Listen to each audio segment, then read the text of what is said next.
در کمیته حالتهای فوق‌العاده تاجیکستان چند دلیل را پیش می آورند که خطری پیدا شدن رخنه در سربند کولی سرز را رد می کند.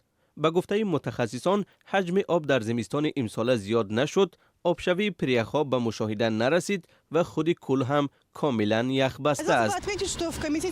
این خبر یگان اساس ندارد. جای یادآوری است که در کمیته حالتهای اضطراری نزد حکومت تاجیکستان شعبه فعالیت می‌کند که شبانه روزی وضع کل را نظارت می‌برد. متخصصان می‌گویند همه خوب است. اخیراً بعضی از رسانه‌ها صحبت رهبر بخش حالتهای اضطراری منطقه بدخشان افغانستان را نشر کردند. به گفته او گویا در سربند کولی سرز شکاف‌های نو پیدا شدند. به ادعای این مقامدار افغان محض همین باعث از ساحل بیرون شدن آب دریای برتنگ و سیل و آبخیزی در افغانستان گشته است. از نگاه من این مقامدار افغان حتی درباره موقعی جایگیرشوی کولی سرز و دریای برتنگ معلومات ندارد.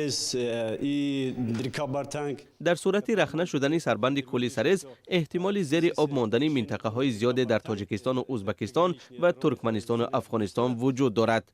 در مجموع امکان آسیب دیدن تا 5 میلیون ساکنی کشورهای پایان آب موجود است. کولی سرز سال 1911 هم در نتیجه زمین لرزه 10 بلی و بر اثر کوچش کوه میان ناحیه های روشان و مرغاب امروز به وجود آمده 17 میلیارد متر مکعب آب دارد.